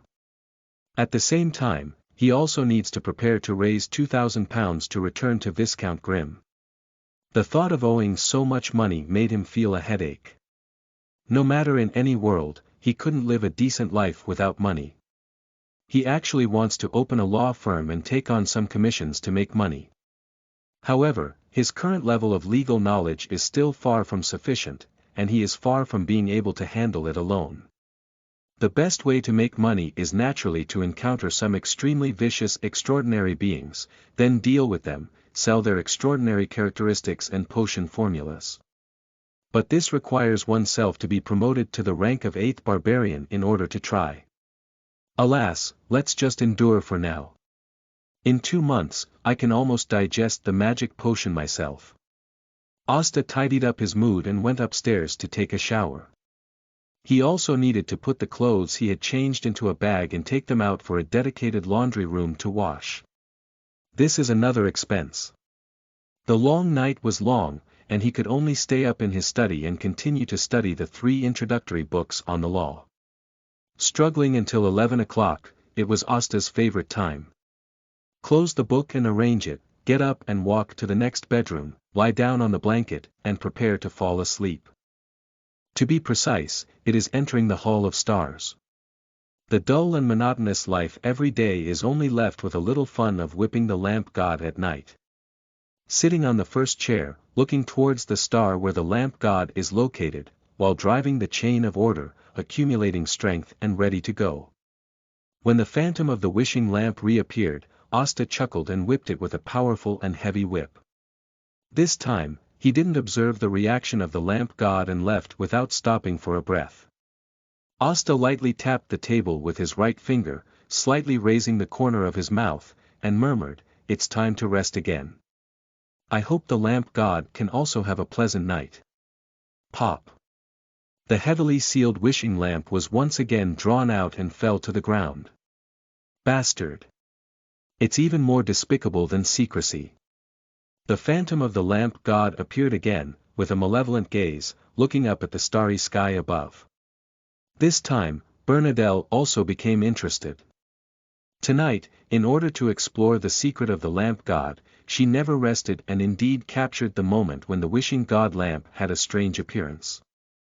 At that moment, the heavy seal seemed to be broken through by some mysterious force, and a great force hanging down from the starry sky seemed to whip the wishing lamp and fly it away directly. This is not a change that can be caused by the lamp god himself, but rather a power from the starry sky that is affecting the wishing lamp. Although I couldn't see the face of the lamp god clearly at this moment, I knew he must be angry. It's surprising that you, who claim to be great and extraordinary, have also experienced such a decline. Bernadette immediately began to mock. The lamp god just sneered, you don't even understand what that power represents. I just need to understand that that power is not here to help you break through the seal. Humph, can you really be so certain? Is there really anything in the starry sky that I hope you will return to? Bernadette's rhetorical question silenced the lamp god. At that time, he also had a glorious military record, which provoked many enemies. Now he is sealed inside the wishing lamp, and those who exist, let alone save him, are already showing kindness to him without taking the opportunity to eliminate him. I think we can collaborate. The lamp god expressed his willingness to cooperate, and time was tight. He didn't want to play tricks on Bernadette anymore. I refuse. Bernadette didn't give the lamp god a chance to speak again and said, it's late at night, I should go get a good night's sleep. The lamp god watched Bernadette leave without appearing too anxious. Bernadette is a smart person and it's difficult to find conditions to impress her. But one thing is that she absolutely cannot refuse the chips, it's just that he doesn't want to waste this opportunity for a lion to speak up. For several consecutive days, every night near 11:30 p.m., the wishing lamp would be drawn back to its original position. Bernadette has gone from being on guard at the beginning to mocking the incompetence of the lamp god. Of course, she still maintains sufficient vigilance deep down in her heart, and the dawn was still wandering in the waters near the storm church. On this day, the lamp god finally chose to manifest from the wishing lamp. Being whipped once a day, coupled with Bernard's mockery, has made it impossible for him to continue enduring it. He must find a way to counter this situation, not to let the other party round and flatten him, no matter what, he is also a powerful old man. Bernadette said nonchalantly, "Tsk, are you finally no longer a shrinking turtle?" The lamp god ignored Bernadette's mockery and said coldly in his voice, "Let's make a deal. I think it's just right now. I can admire you being whipped like a dog every night. Verbal attacks do not benefit you. But it can make me happy. Humph, my patience is limited, sooner or later you will need more help than me." Bernard gently waved his hand and said, "Let's wait until the future." Seeing the conversation break down, the lamp god returned directly to the wishing lamp. Bernadette applied a seal on the wishing lamp, got up and walked out of the cabin, arrived at the bow position, and looked up at the starry sky above. It's really interesting to see the anxious and broken appearance of the lamp these days. But this also brings a crisis, as the mysterious power from the starry sky is unknown whether it is a friend or an enemy. What if it's already trying to help the lamp god break the seal? Nowadays, the lamp god is quietly seeking cooperation and transactions, and it is also possible that he is acting in order to relax himself. She wouldn't easily believe in the sincerity of an evil god. But she had already tried various sealing techniques, but still couldn't resist the changes every night. Do you really want to entrust the god of the wishing lamp to the 7 gods for suppression and safekeeping? This is a level 0 seal that can save lives at critical moments, even in the face of the 7 gods descending, there is still a certain chance of survival. Starry sky, it's always so frightening. With a sigh, drifting on the vast sea. End of this chapter. Chapter 9. Gathering, Salted Fish, and Folth. You are listening at novelfull.audio. Chapter 9. Gathering, Salted Fish, and Folth. In the morning, 2 invitations were placed on the table, one on the left and the other on the right. A whole black with a hint of luxury, a light yellow invitation embroidered with more than 10 red roses on the surface, and carefully sprayed with rose essence, the fragrance is lingering. The black invitation comes from Greylint, inviting him to a small gathering at his villa tonight to introduce him to an extraordinary person. The rose invitation, on the other hand, came from Lady Gemini, who also invited him to attend a banquet in the evening. The writing also revealed a strong sense of longing and a hint of sadness. Appearing like a heartless person.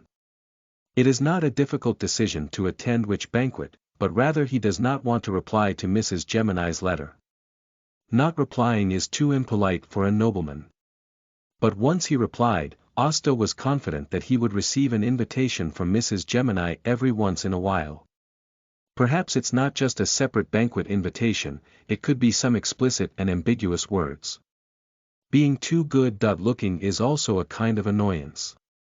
Hasta sighed, finished his last sip of milk, tidied up the table a bit, and took 2 invitations upstairs. In the study, he picked up his pen and wrote a reply to Mrs. Gemini. First, I would like to thank her for her sincere invitation, and then I would like to write that I cannot attend the meeting because I cannot make time. Simple and straightforward, never dragging the mud or giving any potential flirtatious opportunities to Lady Gemini. As for Greylint's invitation, he has no intention of writing a reply. When it's time in the evening, he can go directly to the villa to attend the meeting. To solve this matter, he changed into a suitable set of clothes and went out carrying a bag of laundry. If it weren't for his fear of not being proficient in hand washing, he would also want to save some. But the cleaning problem of the white shirt and tie is really difficult for him to handle, so it's easier to entrust it to a professional. As for whether this will appear too shabby and destitute. Hasta didn't care at all about this, as everyone knew it was Hasta Campbell who had already lost all his property, making it impossible for him to maintain the dignity of the nobility. I spent 6 pence again to go to Beckland University, and Professor Wayne's teaching content was consistently well received. He rarely talks about specific legal provisions in class, but mainly explains to Hasta how to appeal and make judgments when encountering special cases, as well as some tips on how to persuade judges and juries. As for the specific legal provisions, he asked himself to go to the library to borrow books to read. After class, Hasta went to the campus restaurant as usual to have a meal, which was of good quality and affordable, and he could relive his student days. There was no better arrangement than this. To solve the problem of food and clothing, Hasta went to the library of Beckland University and prepared to stay in the library for an afternoon. This is to avoid encountering Mrs. Gemini again in court this afternoon. The legal provisions of Rune are somewhat outdated, barbaric, and have a strong old age characteristic, but there are some legal provisions that are also very interesting. For example, theft is an extremely serious crime.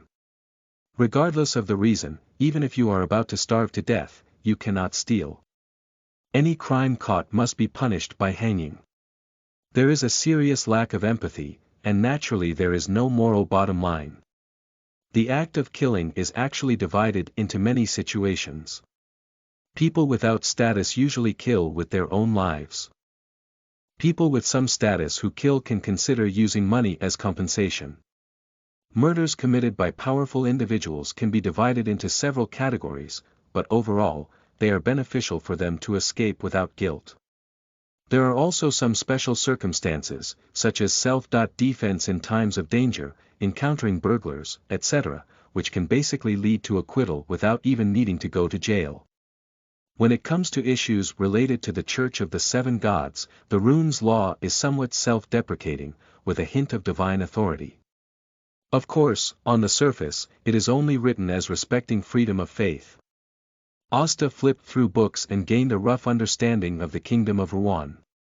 In his view, the laws of Rune are undoubtedly rough and barbaric, but compared to the laws of other kingdoms, Rune is actually at the forefront of the times. For example, in Isaac, where the God of War Church is located, the level of civilization reflected in its laws is at least 100 years behind that of Rune.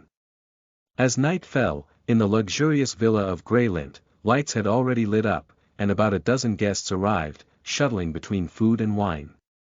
Hasta arrived on time and saw Greylint busy talking to other nobles, so he didn't disturb him. Instead, He picked up his plate and made a selection among the dazzling array of food. Well, he hasn't had dinner tonight yet. After eating some staple food, he headed straight to the area where the dessert was located. Since arriving in the secretive world, in order to save expenses, he always quickens his pace and leaves every time he passes by a dessert shop. I'm afraid I can't control my urge to eat desserts. On the clean white tablecloth, various desserts are placed, including cream cake, ice cream, muffins. Pudding. Asta smiled on his face, picked out a few tempting desserts, and walked not far away, enjoying the desserts while observing the guests attending tonight. After finishing a round, he poured a glass of wine to taste, and then continued to select a plate of desserts. Compared to dealing with unfamiliar nobles, enjoying delicious food quietly is more in line with his wishes. There was also a woman who had the same idea as him, and she also loved desserts very much. Asta counted her, and in less than 20 minutes, she ate a total of 4 rounds of desserts. The lady is about 23 years old, standing at 1.65 meters tall. She is wearing an orange and ruffled standing collar long dress, with slightly curled brown hair and delicate features. Her light blue eyes are slightly playful as she looks at the other guests present. Seeing Asta's gaze, she also glanced back and politely smiled, then walked to the other side to avoid Asta's gaze. That lady shouldn't be the salted fish, Forsyth, right? A thought came to Asta's mind, but he didn't approach and still quietly watched the banquet. Half an hour later, after dealing with the other guests, Graylint came to Asta with a smile and after a few pleasantries, whispered, "Tonight I have invited a truly extraordinary person, who will take you to meet me later." "Is it a lady?" "Hey, you already know. I just have a feeling, after all, I am also pursuing something extraordinary and have a certain understanding of people like them. When you become an extraordinary person, don't forget to help me. This is nature." After a brief conversation between the two, Graylint led Asta to the lady's side. Graylint spoke up and said, "This Miss Firth is an outstanding writer, and each of her works reflects her extraordinary wisdom and ingenuity." Sure enough, it's the salted fish from Forsyth. Asta's heart twitched slightly, but he didn't show any abnormality. He just smiled and said, "It's my honor to meet a writer who combines beauty and wisdom. This is the current heir of the Campbell family, Baron Hasta Campbell. He is knowledgeable and has studied many languages, and is now seriously studying the law." Graylint gave Asta a timely introduction. Forsyth just nodded with a smile and didn't say anything, looking a bit aloof and proud. Asta knew well that this was just a facade, she was simply too lazy to waste unnecessary words. "You can talk first. After I see off a few guests, we can go to the study to have a detailed discussion." Graylint left, leaving Asta and Firth alone. The desserts here have a good taste, especially the cream cake. The cream is sweet but not greasy, and melts easily upon entry, making it a rare top grade. Asta didn't expect Firth to take the initiative to speak up and interact with him, he could only bring up the topic of dessert to avoid awkward silence. "The cream cake is indeed pretty good, but I prefer tonight's ice cream, with a sweet taste all over my mouth," said Forsyth with a slightly bright smile. "No, tonight's ice cream is clearly too sweet, sweet to the point of being greasy. If the score is very high, then this ice cream can only get 3 points, and it's not a passing grade." Asta retorted in his heart, but said, "That's not bad. Viscount Graylint has always been a very generous person, especially in terms of diet." With the topic of desserts, the two of them were not as unfamiliar as they were at the beginning. After chatting for a while, they each took another plate of desserts and chatted while eating. During the casual conversation, Firth was surprised to find that the Baron Campbell had a better understanding of some mystical knowledge than her. And no matter what aspect of mysticism she talks about, he can keep up with his own thinking and provide some interesting and insightful insights. This Baron Campbell is really not easy. No wonder Viscount Graylint said he had attempted to hold a resurrection ceremony. That is a forbidden area that she dare not even touch. The two chatted for a long time, and the topic somehow reached out to Emperor Russell the Great. Asta's eyes were filled with a smile and he said, I am an admirer of Emperor Russell. If Ms. Folth has the corresponding manuscript, I can buy it for £50 each. £50 per sheet. Fossey's eyes lit up, it was a very cost-effective deal. Anyway, she couldn't understand a single word of those words that looked like heavenly books. It's better to sell it and make a small profit than to keep it in your hands as waste paper. She immediately agreed to this transaction, and the two sides will proceed with the transaction when they come back to Greylint next time. Asta picked up his glass and said with a hint of meaning in his eyes, have a pleasant transaction. The transaction was pleasant. Fox's mouth curved slightly, and he was also very satisfied with this transaction. End of this chapter. Chapter 10. Mature Lady and Pure Girl. You are listening at novelfull.audio. Chapter 10. Mature Lady and Pure Girl. The night was getting late, and the red moon had already risen high in the sky. The guests at the small banquet gradually left, and after seeing off several important guests, Greylint came back to Asta and Folth once again. Seeing the two of them chatting happily without any awkward expressions, I couldn't help but laugh and say, I was just worried that you two didn't have a common language. The dessert at night is very good. I also think it's great. The two of them spoke one by one, and Greylint's smile became even brighter as he said, let's go talk in the study. Passing through the garden and the living room, the three of them entered the study on the second floor. The sensible attendant closed the door and guarded not far away. Greylint sat behind the desk and said, after spending time together just now, I believe you have already understood each other, right? Well, Baron Campbell is a very wise scholar. Folth thought for a moment and finally gave this evaluation. Ms. Folth is also an excellent writer and extraordinary person. Asta also briefly commented, but added in his heart. Except for being too salty. Greylint was very satisfied with the situation and said with eager eyes, I also want to become an extraordinary person. I wonder if you can give me some useful advice. Folth looked at Asta and gestured for him to answer first. Asta thought for a moment and said, I think you are best suited to choose the lunar path where the pharmacist is located. Pharmacist. The path of the moon. Greylint looked puzzled and didn't quite understand the specific meanings of these words. On the side, Forsyth was slightly surprised, not all extraordinary beings can have such an understanding of extraordinary paths. There are many extraordinary paths, but not every one is suitable for you to choose from. Considering your own situation, I think the lunar path where the pharmacist is located is the most suitable for you. Asta knew that Greylint still couldn't understand, but patiently explained, the extraordinary starting sequence 9 of the moon path is the pharmacist, an extraordinary sequence with the ability to mix magical drugs. For example, he can easily treat some illnesses that have been declared dead by the hospital, and he can also prepare mood-boosting drugs in bed to enhance certain aspects of endurance. Even among the extraordinary, pharmacists are a very popular group. The more Greylint listened, the brighter his eyes became, clearly drawn to the extraordinary abilities of the pharmacist. Standing up eagerly, he said, how do I get the pharmacist's magic potion formula? As far as I know, the moon path originates from the blood clan. As long as you can find the hidden blood clan, it is not difficult to obtain the pharmacist's magic potion formula. Blood clan, pharmacist's magic potion formula. Glint murmured a few words and turned his gaze to Folth. I will try to search for it, and if there are any gains, I will come to inform you. If Faith takes on this task, she can't let Asta solve everything, as it would make her extraordinary person seem too useless.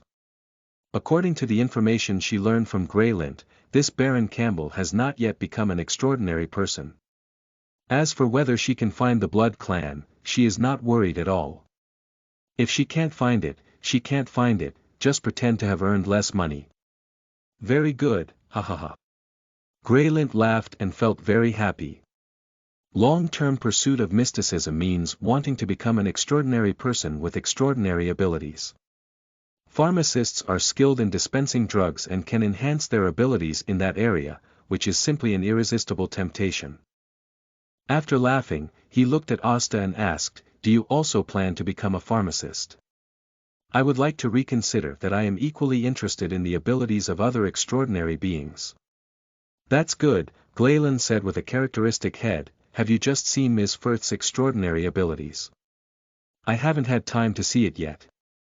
Foss naturally understood the meaning behind their words and didn't mind showing him the wonders of the extraordinary. She walked slowly to the door, reached out her right palm, pressed it against the doorknob, and then seemed like a phantom easily penetrating the door. After a while, Faith opened the door handle and walked in from outside. Even if he had seen this magical ability more than once, Graylint was still shocked. Asta's expression was calm, with a hint of envy in his eyes.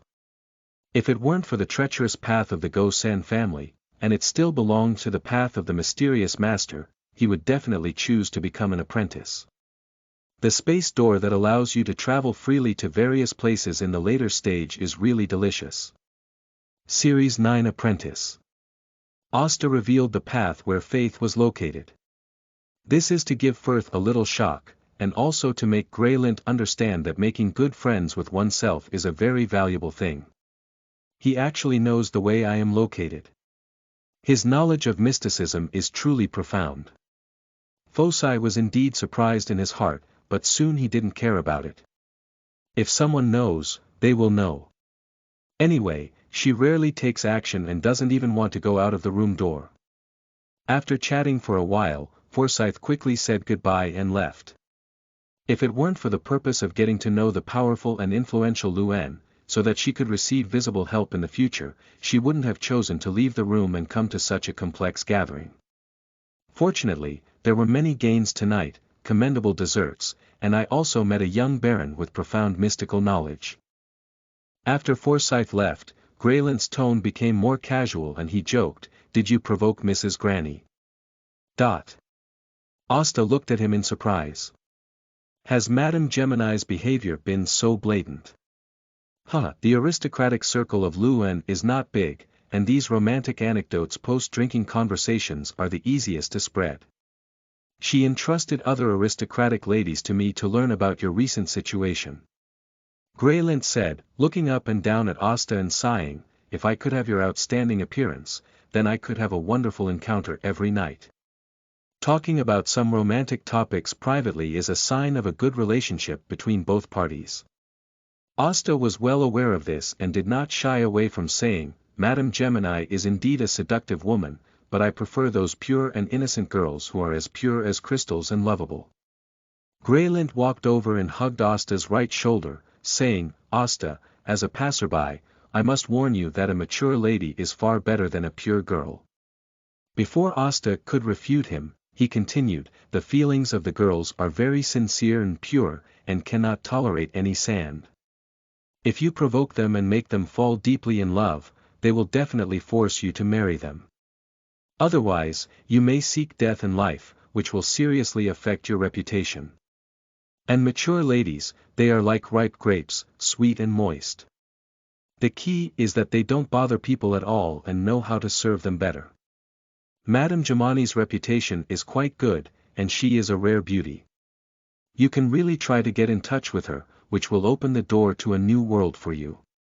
Asta thought for a moment and shook his head, saying with a smile, "Graylint, I don't agree with your opinion. When we were just young, we naturally wanted to pursue beautiful girls of the same age. When we get older, we can try other possibilities. Trying a mature lady when young, but what about when old? And then pursuing a young girl in turn. If you just keep eating mature grapes, wouldn't you miss out on the taste of green and naive? So I have always believed that there is no need to rush forward in life. We should slowly enjoy the beauty that every age group should have, otherwise in old age, we may regret it." Graylint let out a soft groan, obviously moved by Asta's words. He released his arm that was wrapped around Asta and stood aside, lost in thought. "What you said makes sense. I did miss out on some of the supposed wonderful experiences. Graylint, you are still very young." Graylint laughed, feeling even more that having a close friend like Asta by his side was a very worthwhile thing. After a while, Hasta also bid farewell and left. He did not have the elegance of holding a candlelight conversation with Graylint, especially when he had been discussing these ambiguous topics. Returning to his own home, Hasta lay on the familiar bed, gently covering his chest with a blanket, without the desire to sleep for a moment. Tonight's banquet did give him a more intuitive understanding of the lives of nobles. The nobles of Luen are indeed quite reserved, but when it comes to some private issues, they are equally enthusiastic. Graylint's words are clearly much more than before, and his interactions with him are more relaxed and casual, especially when it comes to talking about Lady Gmani. He couldn't help but sigh at the thought that Madame Gemini had been watching him closely. It's really annoying. When encountering it, you have to smile and maintain a gentle and elegant gentlemanly demeanor. I really want to digest the potion earlier and become a barbarian in sequence 8. If Gemini had any dangerous actions, he could also have the ability to protect himself. Of course, it would be even better if he could secretly beat her up. The more you think, the more angry you become. Let's take a breath out of the lamp god. Quickly, Hasta fell asleep and the star spirit arrived at the Hall of Stars, once again finding the star representing the lamp god. Without hesitation, he whipped it over and flew it out again. This time he didn't leave immediately, but deliberately stared at the phantom of the wishing lamp non-stop. Imagine the sudden deterioration of the lamp's aura, and his mood would be much more relaxed. With clear thoughts, you can fall asleep now.